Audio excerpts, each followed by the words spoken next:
तो जैसा कि पिछले एपिसोड में हमने देखा था, वांगलिंग इधर काफ़ी तेज़ी से चौथे रियल्म की तरफ बढ़ता है और इसके पीछे हंच वैंग मैंग लगा हुआ था। अब आगे फिलहाल ये उस वर्टेक्स से बस 30 फीट की दूरी पर था और अचानक से यहाँ पर 1000 फीट का स्पेस में रिफ्ट खुलता है और एक ब्लडी ऑरा बाहर दिखने लगती है। वांगलिंग काफ़ी शॉक्ड होता है, पर एंशिएंट टेम्पलर से इसने जो टेक्निक हासिल की थी, यानी कि जब स्पेस रिफ्ट के काफ़ी करीब हो गए एग्जिट गेट के, तभी आप इस टेक्निक को यूज़ कर सकते हो। इधर वांगलिंग भाग रहा था और उस होल में से बहुत सारे यहाँ पर डेमंस निकलते हैं। अब भागते भागते वांगलिंग अपने पॉइजन स्वॉर्ड को निकालता है और इसमें जो 10 थॉर्न्स थे उनके पॉइजन को ये यूज़ करता है। साथ में यहाँ पर कुछ रेस्ट्रिक्शंस बैरियर लगाने लगता है और इस मौके का फ़ायदा उठाकर ये फोर्थ रियल में एंटर कर जाता है। और साथ में क्योंकि वो वर्टेक्स के समान रहते हैं, तो वांगलिंग ने जो बैरियर लगाए थे और कुछ पावर्स के दम पे फिलहाल उस वर्टेक्स को ये डिस्ट्रॉय कर देता है। डेमंस पहुँचते तो है, पर उन्हें फिलहाल अब 3 घंटे वेट करना पड़ेगा, उसके बाद ही एंटर कर सकते थे।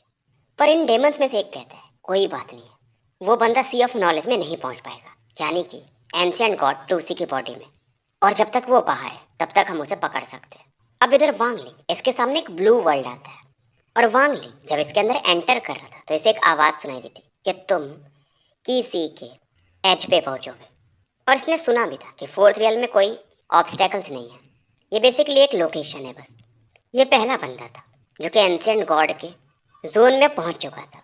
और इस दौरान वांगलिंग कैलकुलेट भी करता है कि पहले इसे बस 2 ही डेमन दिखे थे, एक हंचबैंग मैन और दूसरा वो जो एक सोल डेवोरर टाइप बन रहा था। और शायद वो जो सोल डेवोरर था उसी की वजह से यहाँ पर बहुत सारे लोग आए थे। फिलहाल ये पीस ऑफ जेट निकालता है और इसके थ्रू टनल्स बना सकते थे, ऐसा इसे एंशिएंट एम्परर ने बोला था। अब इन जेट पीसेस को बनाने में इसका काफ़ी टाइम जा रहा था और साथ में स्पिरिचुअल ऑरा भी। और वांगलिंग को ये चीज़ रियलाइज़ होता है कि अगर ये ज़्यादा अपनी स्पिरिचुअल एनर्जी यूज़ किया तो इसका कोर ये ब्लास्ट कर सकता है। पर वांगलिंग अभी डिसाइड करता है कि यहाँ से ये जाएगा नहीं। टेक्निक तो ये बना चुका था कि अगर कोई भी मुसीबत है तो इस एरिया से ये निकल सकता है, पर पहले ये इस जगह को एक्सप्लोर करना चाहता था। अब इसके बाद ये हेवेंस बेड निकालता है कि अगर कोई जल्दी से आ जाए तो ये बचेगा कैसे, और ये एंटर करके देखता है ये आराम से उसके अंदर एंटर कर सकता था। फिलहाल इन चीज़ों को कंफर्म करने के बाद ये एंशिएंट गॉड का जो सी ऑफ नॉलेज था उसकी तरफ बढ़ने लगता है। और अभी तक ये पहुंच नहीं पाया था, हालांकि इसे डुआनमू वगैरह ने बताया था कि एंशिएंट गॉड की बॉडी काफ़ी बड़ी है, इवन शायद एक प्लेनेट से भी बड़ी है। वांगलिंग आगे बढ़ रहा था और ये फील करता है कि इसके बॉडी के अंदर जो की है वो काफ़ी वायलेंट होते जा रही है और मानो उसकी स्पिरिचुअल एनर्जी इस समय काफ़ी एक्साइटेड थी। अपने डिवाइन सेंस से ये थोड़ी दूर पर कुछ ब्लू की के वेव्स फील करता है और इन्हें देखते ये समझ जाता है कि इन्हीं की वजह से इसके अंदर का जो स्पिरिचुअल एनर्जी है वो वायलेंट हो रहा है। वांगलिंग फिलहाल इस डायरेक्शन से पलट जाता है, पर ये की वेव भी इसको फॉलो करती है। अब ये तुरंत ही हेवन डिफाइंग बीट को निकालता है और यहाँ से गायब हो जाता है। अब ये जो की वेव थी थोड़ी देर यहाँ पे रुकती है, फिर यहाँ से निकल जाती है। वांगलिंग फिर से बाहर निकलता है और आगे बढ़ने लगता है। इधर सीन शिफ्ट होता है और डेविल लॉर्ड को दिखाया जाता है जो कि जो थर्ड रियल्म का एग्जिट था उससे अभी 1000 फीट की दूरी पर थे और इनका पूरा बॉडी खून से सना हुआ था और इन पर लगातार बहुत सारे वॉन्डरिंग सोल्स अटैक करते जा रहे थे। डेविल लॉर्ड ये चाहकर भी कुछ कर नहीं पा रहे थे और इन्हें लगता है इनका जो नासेंट सोल है उसे भी ये सोल्स वगैरह खा जाएंगे। पर इसी दौरान इनके पास वो जो स्केलेटन था उसमें गोल्डन लाइट चमकती है और डेविल लॉर्ड को प्रोटेक्ट करने लगती है। अब जो भी सोल्स इनके बॉडी से चिपके हुए थे इस ऑरा के कारण भागने लगते हैं। इन्हें भी समझ में नहीं आता मतलब ये हुआ क्या। फिलहाल ये एग्जिट गेट की तरफ बढ़ने लगते हैं और इस दौरान काफ़ी करीब पहुंचने के बाद डेविल लॉर्ड यहाँ पर कुछ हैंड सेल्स बनाते हैं और ये वही टेक्निक बना रहे थे जो एंशिएंट टेम्परर ने वांगलिंग को बताया था। और इस टेक्निक को बनाने के लिए ये एक आर्म बोन का यूज़ कर रहे थे। ये वही इनहेरिटेंस ट्रेजर है जिसके लिए वांगलिंग एंशिएंट टेम्परर से पूछ भी रहा था। और इन्होंने इस हड्डी को वो जो इनके पास स्केलेटन था यानी जो बच्चा था उसके अंदर फ्यूज़ कर दिया था, तो किसी को इसका शक भी नहीं हुआ था। और ये डिसाइड भी करते हैं कि इस थर्ड रियल में बोले तो इस पूरे एरिया में ही ये कभी आना नहीं चाहेंगे। डेविल लॉर्ड यहाँ से गायब हो जाते हैं और जैसे ये गायब होते हैं यहाँ पर स्काई डेविल मैजिशियन यानी इनके टीचर आते हैं और काफ़ी खुश दिख रहे थे कि मेरे डिसाइपल तुम फेल मत होना, तुमको बचाने के लिए मैंने ये सीक्रेट आर्म भी तुम्हें 1000 साल पहले दिया था। इधर वांगलिंग को दिखाया जाता है अब ये आगे न बढ़ करके ऊपर की तरफ जा रहा था और अगर इसका डिवाइन सेंस तगड़ा नहीं होता क्योंकि ये पूरा एरिया ही मानो स्पेस हो अलग सा, तो इसे पता भी नहीं चलता कि ये है कहाँ पर और आसपास की चीज़ें एकदम एग्जैक्टली सेम ही दिखती हैं। और इस ट्रैवलिंग के दौरान ऐसे लगातार की वेव्स मिलती रहती हैं और हेवन डिफाइंग बीड का यूज़ करके ये उनसे बच जाता था। और वांगलिंग एक ही चीज़ सोच रहा था कि की वेव्स शायद एंसेंट गॉड की बॉडी से ही आ रही होंगी, पर वो तो मर चुके हैं, फिर इतना पावरफुल ऑरा कैसे? ये आगे तो बढ़ रहा था, पर इन चीज़ों पर ये पैनी नज़र बना के था। वांगलिंग अचानक से रुकता है और किसी डायरेक्शन में देखता है, क्योंकि ये समझ गया था कि शायद डेविल लॉर्ड भी यहाँ पर आ चुके हैं। इधर डेविल लॉर्ड फोर्थ रियल में आने के बाद काफ़ी एक्साइटेड थे, और यहाँ पर आने के बाद जो ऑरा ये एब्जॉर्ब करते हैं, ये फील करते हैं इनका सोल, जो कि काफ़ी डैमेज हो गया था उन वांडरिंग सोल्स की वजह से, ये रिकवर कर रहा है। और फिलहाल ये इस ऑरा को लगातार यहाँ पर एब्जॉर्ब करने लगते हैं। पर वहीं दूसरी तरफ स्काई डेविल को दिखाया जाता है, जो कि मन ही मन कह रहे थे, अच्छी बात है और एब्जॉर्ब करो, हमारा प्लान तुम्हारे ऊपर ही टिका हुआ है। और ये एक वियर्ड स्माइल था, और ये फिर से कहते, मतलब मुझे पहले लगता था कि तुम्हारी जिद हमारे प्लान को बिगाड़ सकती है, पर मुझे अब ये लगता है कि तुम्हारी जिद हमारे प्लान को सक्सेसफुल भी कर सकती है। अब यहाँ पे जो डेविल लॉर्ड था, जो 6 डिजायर्स वाली टेक्निक ये प्रैक्टिस करता था, अब ये एक एक करके सभी को यूज़ करता है, जैसे rash desire, pleasure desire, jealousy desire, obsession और फियर डिज़ायर।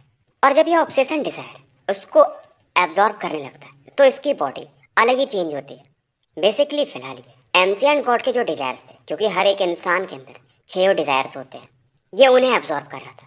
और दूर खड़े स्काई डेविल मैजिशियन इसे देखकर काफ़ी खुश होते कि इसने मेरा काम पूरा कर दिया। इधर वांगलिंग को दिखाया जाता है, जो कि हेवन डिफाइंग बीट के अंदर छिपा हुआ था, और जब से ये कोर फॉर्मेशन के मिड फेज में गया था, हेवन डिफाइंग बीट को ज़्यादा अच्छा समझने लगा था। और जो भी चीज़ें बाहर हो रही थी, जैसे डेविल लॉर्ड क्या कर रहा है, ये सब चीज़ों को देख सकता था। और वांगलिंग इसलिए छिपा हुआ था कि जब डेविल लॉर्ड यहाँ से चला जाएगा तभी ये निकलेगा, क्योंकि अगर दोनों टकराएं तो वांगलिंग मारा जाएगा। और वांगलिंग इसके टेक्निक को जानता था कि ये तो 6 डिज़ायर्स को एब्जॉर्ब कर रहा है, पर ये थोड़ा जल्दी नहीं हो रहा है, और इतना आसानी से कैसे? ऐसा लग रहा था मानो सभी चीज़ इसके लिए ही प्रिपेयर किया गया हो। इधर डेविल लॉर्ड ये फील करता है ये पहले से बहुत पावरफुल हो चुका है। इसका जो टेक्निक था मिस्टीरियस स्काई डेविल कल्टीवेशन, वो हाई लेवल पे एकदम पहुंच चुका था, यानी कि परफेक्शन पे। और ऐसा कहा जाता है कि जब इंसान अपने 6 डिज़ायर्स को पूरा कर लेता है, तो वो सामने वाले का लाइफ और डेथ को भी कंट्रोल कर सकता है। पर तभी अचानक से डेविल लॉर्ड को कुछ गड़बड़ लगता है, और उसका चेहरा बदलने लगता है। ये देखते हैं कि इसकी तरफ स्काई मैजिशियन बढ़ रहे हैं, और आते ही हंसते हैं कि बहुत अच्छे मेरे डिसाइपल, मैं तुम्हें थैंक्स बोलना चाहूँगा। वांगलिंग स्काई डेविल मैजिशियन को देखता है, जो कि हंचबैंग मैंग के जैसे ही दिख रहे थे, डेमन के जैसे। और वांगलिंग को समझ में आ जाता है कि ये डेविल के टीचर हैं, डेविल लॉर्ड के। अब यहाँ पर डेविल लॉर्ड, क्योंकि ये जानता था इसके टीचर अब डेमन बन चुके हैं, तो ये एक टेक्निक यूज़ करता है, स्पिरिट ऑफ डिज़ायर, और एक अटैक स्काई डेविल मैजिशियन की तरफ बढ़ा देता है। स्काई डेविल मैजिशियन भी सेम टेक्निक यूज़ करते हैं, स्पिरिट ऑफ डिज़ायर। अब जब दोनों के टेक्निक्स एक दूसरे से टकराते हैं, तो स्काई डेविल मैजिशियन इनके चेहरे पर एक अलग स्माइल था। स्काई डेविल मैजिशियन यहाँ पर कुछ हैंड साइंस बनाते हैं और बोलते हैं, use the bone as the guide. और जैसे ये बोलते हैं, डेविल लॉर्ड के पास वो जो गोल्डन बोन था वो हिलने लगता है और एक्सप्लोड कर जाता है। ये हवा में बिखर सा जाता है और धीरे धीरे स्काई मैजिशियन के पास आ जाता है और फिर से हड्डियों की तरह बन जाता है। अब इधर वांगलिंग समझने लगा था ये सब पूरा प्लान स्काई मैजिशियन का है और स्काई डिज़ायर डेविल लॉर्ड का यहाँ पर कट गया है, यानी कि स्काई डेविल मैजिशियन इसका प्लान काफ़ी लंबा है। इधर डेविल लॉर्ड भी समझ चुका था, ये पीछे हटने लगता है। इसे समझ में आ जाता है ये वो नाम जिसकी मदद से यहाँ पर अभी ये पहुँचा है, ये सब स्काई डेविल मैजिशियन का है, मतलब अभी भी उनका उस पर कंट्रोल है। जो 1000 सालों से डेविल लॉर्ड ने कनेक्शन बनाया था वो अब टूट चुका था। इधर devil magician sky devil magician ये रुकते नहीं हैं, एक और टेक्निक यूज़ करते हैं कि use desire as a sword. अब जो 6 डिज़ायर्स थे ये एक इंसान का शेडो बनाने लगते हैं, और वही डेविल लॉर्ड ये भाग रहा था, और जो शेडो बनता है मानो डेविल लॉर्ड की बॉडी में मर्ज हो जाता है। अब ये भागता भी है तो जितना भी भागे डेविल मैजिशियन के सामने ही प्रकट होता है। और डेविल मैजिशियन रुकते नहीं है, ये एक और टेक्निक यूज़ करते हैं कि इस बंदे का ब्लड यूज़ करो और इसकी बॉडी को सेक्रीफाइस कर दो। इसकी वजह से डेविल लॉर्ड यहाँ पर ब्लीड करने लगता है, और चाह कर भी डेविल लॉर्ड यहाँ पर कुछ कर ही नहीं पा रहा था, मानो इसका बॉडी पर इसका ही कंट्रोल ना हो। अब ये ब्लड को इकट्ठा करता है और बोलता है कि इस बंदे का कल्टीवेशन यूज़ करो, इसके 6 डिज़ायर्स को यूज़ करो, और एंशिएंट गॉड 2C जहाँ पर रेस्ट कर रहे हैं उस जगह को खोल दो, क्योंकि यहाँ पर ये 4000 सालों से डेविल मैजिशियन इसी चीज़ का वेट कर रहा था। 1000 साल पहले ये तीसरी बार आया था या चौथी बार, उसके पहले भी ये यहाँ पर कई बार आ चुका था, और जब ये पहली बार ही आया था तो ही ये चौथे रियल में पहुँच चुका था, और यहीं पर इसे ये आम बोन मिला था। कहा जाए तो ये बंदा एक जीनियस था, और इसे भी ये फीलिंग आई थी क्योंकि ये जो डिजायर्स अभी स्काई डेविल पहले एब्जॉर्ब कर रहा था, ये भी एब्जॉर्ब कर सकते थे, पर इन्होंने किया नहीं था और यहाँ से ये निकल गए थे। आने के बाद इन्होंने फिर जो 6 डिजायर्स होते हैं उस पर काम किया था। दूसरी बार भी ये चौथे रियल्म तक पहुंच जाते हैं, पर ये देखते हैं कि एंशिएंट गॉड के जो डिजायर्स हैं वो और भी ज़्यादा बड़े हो चुके हैं, तो ये फिलहाल एब्जॉर्ब नहीं कर सकते। और यहाँ पर इन्हें बहुत सारे डेमोनिक कल्टीवेटर्स भी देखने को मिलने लगे थे, तो दोबारा भी ये भाग जाते हैं कैसे भी बच के। हालांकि इस दौरान दोबारा में इन्हें एंशिएंट गॉड के सीक्रेट्स कुछ पता चल चुके थे, और जब ये लास्ट बार आते हैं यानी तिबारा या चौबारा जो भी, तो ये एक प्लान बना के आए थे कि मैं यहाँ पर मारा जाऊँगा और जो मेरा पूरा इनहेरिटेंस है मैं डेविल लॉर्ड को दे दूँगा, और फिर ये वापस तो आएगा ही, तो मैं इसको यूज़ करूँगा। फिलहाल इस टेक्निक की मदद से यहाँ पर स्पेस में गोल्डन सर्कल बन जाता है और एक खतरनाक लेवल का फ्लक्चुएशन हो रहा था। बाकी भी जो डेमोनिक कल्टीवेटर्स थे उन्हें पता चल जाता, लेकिन स्काई डेविल मैजिशियन बहुत ही समझदार बंदा था। पूरे एरिया को उसने ट्रैप करके रखा था कि जो फ्लक्चुएशन से वो बाहर जाने ही नहीं चाहिए। और जो एंशिएंट गॉड का जो फियर डिजायर था वो पूरी तरह से यहाँ से गायब हो चुका था। वांगलिंग ये सब चीज़ें देख रहा था और ये काफ़ी एक्साइटेड भी था। इसे समझ में आ चुका था कि वो जो गोल्डन आर्म बोन है वो एंशिएंट गॉड का ही बोन है, और उसका जो एक उंगली गायब है, उंगली का आधा हिस्सा कटा हुआ, वो वांगलिंग के पास है। और स्काई डेविल मैजिशियन ये यहीं पर नहीं रुकते। जो एंशिएंट गॉड के 6 डिजायर्स हैं हर एक इंसान के होते हैं, तो उनको ये डेविल लॉर्ड की ऑरा से एक तरह से खोल रहे थे। डेविल मैजिशियन इस दौरान फील करते इन्होंने जो रेस्ट्रिक्शंस लगाए हैं कोई तो है जो इनकी तरफ पड़ रहा है, मतलब इतना पावरफुल कि इनके रेस्ट्रिक्शंस को तोड़ चुका है। और इन्हें लगता है कि शायद वो जो सोल डिवोरर था उसके पीछे ये जो डेमंस का मालिक है यानी ब्लड सी का सभी लोगों को लगा चुका है। स्काई डेविल मैजिशियन ने जो टनल खोला था वहां पर एक आइस क्रिस्टल था, पर इनके पास ज्यादा टाइम था नहीं, तो उसका 1/3 हिस्सा ही ये ले पाते हैं और इस एरिया को गायब सा कर देते हैं, और एक ही मौका मिलता है आइस क्रिस्टल को निकालने के लिए। अब यहाँ से ये निकलने को देखते हैं, पर तभी एक आवाज आती है कि अगर तुमने एक कदम बढ़ाया तो मैं तुम्हें डिवोर कर जाऊंगा। स्काई डेविल मैजिशियन इस आवाज को पहचानते थे कि रेस्ट्रिक्शंस इतना जल्दी क्यों टूट गया, क्योंकि ये बंदा ब्लड सी का ओनर है। ओनर का एक जनरल है जो 10 जनरल में से एक है, और इतना पावरफुल है कि बोल नहीं सकते। मतलब ये बंदा एक एंशिएंट कल्टीवेटर है, और इनको लोग प्यार से लॉर्ड डुओ मू बुलाते हैं। स्काई डेविल मैजिशियन इस आइस क्रिस्टल को भी अभी एब्जॉर्ब नहीं कर पाए थे, और ये जानते थे कर भी नहीं पाएंगे, क्योंकि सामने वाले बंदे को 1 सेकंड भी नहीं लगेगा और ये मारे जाएंगे। अब ये बंदा स्काई डेविल मैजिशियन की तरफ नहीं देखता है, बल्कि उस तरफ देखता है जहाँ पर ये फ्लक्चुएशन फील कर रहा था स्पिरिचुअल एनर्जी का, पर इसे ज़्यादा कुछ पता नहीं चलता है। फिर ये उसके बाद स्काई डेविल मैजिशियन की तरफ देखने लगता है, और वांगलिंग को लग रहा था मानो ये इसी की तरफ देख रहा हो।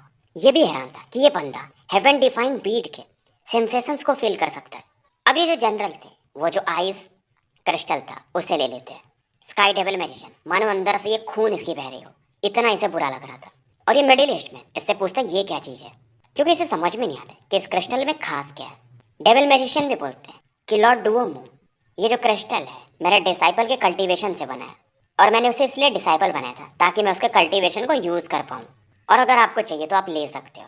पर ये मिडिल ईस्ट मैन यानी लॉर्ड डुओमू इस क्रिस्टल को ही क्रश कर देते और एक तरह से ख़त्म ही कर देते, और कहते तुम इसे ट्रेजर कहते हो, ये ऐसे ही टूट गया।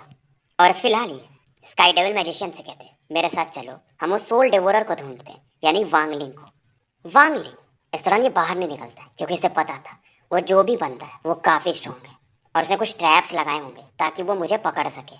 इधर वांगलिंग की नज़र उस क्रिस्टल्स पे पड़ती है जिसे उस बंदे ने क्रश किया था, वो चमक रहे थे और फिर से आइस क्रिस्टल में ही बदल जाते, मतलब हवा में उनका अंश था, और जब ये लोग चले जाते तो फिर से वो एक दूसरे में जुड़ जाते हैं, और यहाँ पर फिर से गोल्डन सर्कल बनता है, और वहाँ पर एक सक्शन फोर्स था यानी जो कोई भी चीज़ को अंदर खींच सकता है, वो उस चीज़ को यानी आइस क्रिस्टल को अंदर खींचने लगता है।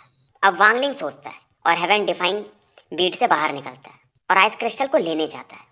वांगलिंग काफ़ी तेज़ी से जाता है और आइस क्रिस्टल को पकड़ भी लेता है और यहाँ से भागने लगता है। वांगलिंग हैरान था क्योंकि इस चीज़ को ये अपने बैग में रखना चाहता था, पर ये बैग में आता भी नहीं है।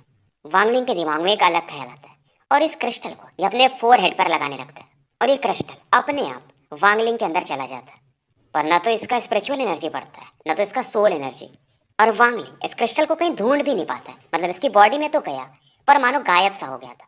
अब ये आगे बढ़ने का सोचता है सी ऑफ नॉलेज की तरफ यानी एंशिएंट गॉड का जो स्पेस है, पर तभी इसका सर दुखने लगता है हल्का हल्का। ये दर्द गायब होता, फिर अगली बार वाला जो दर्द आता वो बढ़ते जाता। अब ये चाह रहा था कि हेवन डिफाइंग बीड में एंटर कर जाए, पर इसका कंट्रोल ही नहीं था इसके स्पिरिचुअल एनर्जी पर। फिलहाल ये जहाँ पर था वहीं पर बैठ जाता है और ये फील करता है, मतलब हर एक इंसान का सी ऑफ नॉलेज होता है। तो उसके अंदर में एक ब्लू लाइट इसे दिखाई देती है और वहीं से ये पेन आ रहा था। चाहे वांगलिंग का माइंड कितना भी स्ट्रांग था, ये उसे ब्लॉक नहीं कर पा रहा था। समय बीतता है और वहाँ पर रेसे जैसे बनने लगते हैं और धीरे धीरे कोकून में बदल जाते हैं, एक तरह से अंडे जैसा। और वांगलिंग के आसपास भी एक लेयर सा बन चुका था ब्लू लाइट का, और आसपास के एरिया में एनर्जी का जो रिपल्स था, यानी फ्लक्चुएशंस, वो बढ़ने लगता है। और ये कोकून अचानक से कहीं तो गायब हो जाता है, माहौल एकदम पहले के जैसा हो जाता है। अब यहाँ पर ही जैसे ही मतलब वांगलिंग गायब हुआ होगा, यहाँ पर डेमोनिक कल्टीवेटर्स आते हैं। ये लोग यहाँ पर ढूंढने की कोशिश करते हैं क्योंकि बहुत सारे कल्टीवेटर्स आए थे, पर इन्हें कुछ मिलता नहीं। तो स्टोरी यही समाप्त करते हैं और मिलते हैं फिर कल एक नए वीडियो के साथ। और गाइस, ज़्यादा से ज़्यादा लाइक और सब्सक्राइब करो। व्यू